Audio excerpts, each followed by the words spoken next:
வாங்க ஒரு சிம்பிளான விஷயத்த பார்க்கலாம். வணக்கம். ஒரு கம்ப்யூட்டருக்கு ஃபியூச்சரை கணிக்க கத்துக் கொடுக்க முடியுமா?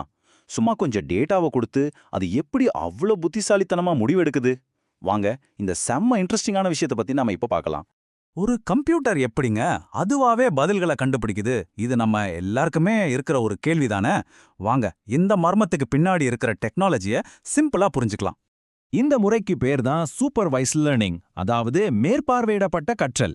இது எப்படி இருக்குன்னா, ஒரு ஸ்டூடெண்ட் கிட்ட கேள்வியையும் கொடுத்து பதிலையும் கொடுத்து ரெண்டையும் வச்சு அதுக்கு பின்னாடி இருக்கிற லாஜிக்கை நீயே கத்துக்கோன்னு சொல்ற மாதிரி தான்.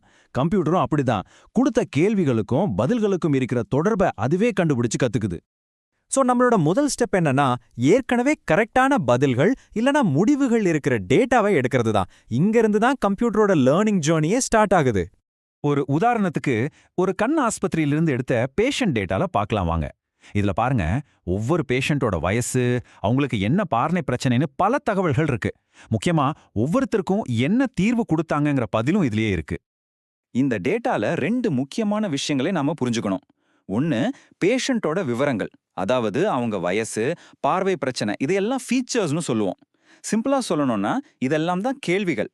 அதுக்கு கிடைச்ச ஃபைனல் ரிசல்ட், அதாவது என்ன லென்ஸ் கொடுத்தாங்கன்றத லேபிள்னு சொல்லுவோம். இதுதான் அந்த கேள்விக்கான பதில். ஓகே, வாங்க அடுத்த ஸ்டேஜுக்கு போலாம். இப்போ நாம படிக்கிற மாதிரி இருக்கிற இந்த டேட்டாவை கம்ப்யூட்டருக்கு புரியுற மாதிரி மாத்தணும். இது ரொம்ப ரொம்ப முக்கியமான ஒரு ஸ்டெப். ஏன்னா இங்க ஒரு முக்கியமான சேலஞ்ச் இருக்கு. ஒரு கம்ப்யூட்டருக்கு தமிழ், இங்கிலீஷ் எல்லாம் புரியாது. அதுக்கு நம்பர்ஸ் மட்டும்தான் புரியும். உதாரணமா, ஒரு பேஷண்டோட தகவலை பாருங்க. இளவயது, சிதறல் பார்வை இருக்கு, கண்ணீர் இயல்பா இருக்குன்னு நம்ம இதை ஈஸியா படிச்சு புரிஞ்சுக்கிறோம் இல்லையா? ஆனா அதே தகவலை கம்ப்யூட்டர் எப்படி பாக்குது தெரியுமா? இப்படிதான் 1 1 0ன்னு ஒரு நம்பர் லிஸ்டா. டெக்னிக்கலா இதுக்கு பேரு ஃபீச்சர் வெக்டார். இதுதாங்க கம்ப்யூட்டருக்கு புரியுற பாஷை. சரி, இப்போ இந்த நம்பர் ஃபார்மேட்ல இருக்கிற டேட்டாவை ஒரு ஸ்கூலுக்கு அனுப்பி ஒரு ஸ்மார்ட்டான மாடலை, அதாவது ஒரு ஆர்டிஃபிஷியல் பிரெயினை உருவாக்க போறோம். இந்த கத்துக்கிற ப்ராசஸ்ல 4 ஸ்டெப்ஸ் இருக்கு. முதல்ல டேட்டாவை நம்பர்ஸா மாத்துறோம். அப்புறம் அதுக்கான சரியான பதில்களையும் அதோட சேர்க்கிறோம். இப்போ இந்த கேள்வி பதில் ரெண்டையும் மிஷின் லேர்னிங் அல்காரிதம்னு ஒண்ணுல ஃபீட் பண்றோம். இந்த அல்காரிதம்னா ஒன்றும் இல்லை, ஒரு செட் ஆஃப் ரூல்ஸ்.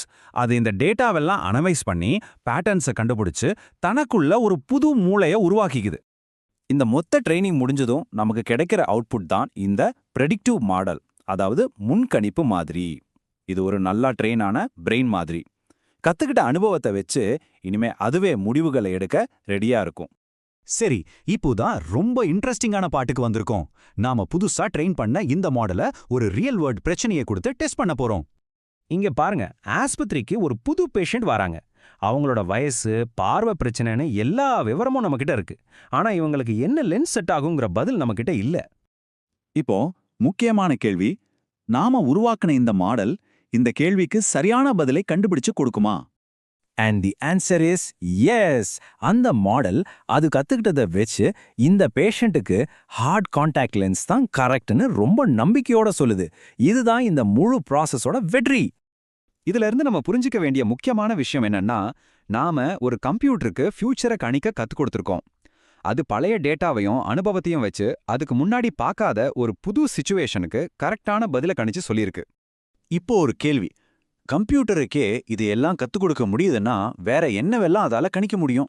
ஒரு நோய்க்கு சரியான ட்ரீட்மெண்ட் சொல்றதுல இருந்து ஸ்டாக் மார்க்கெட் ஏறுமா இறங்குமான்னு சொல்றது வரைக்கும், ஏன் அடுத்த வாரம் மழை வருமா வராதான்னு சொல்றது வரைக்கும், இந்த டெக்னாலஜியோட சாத்தியங்கள் ரொம்ப பெருசு.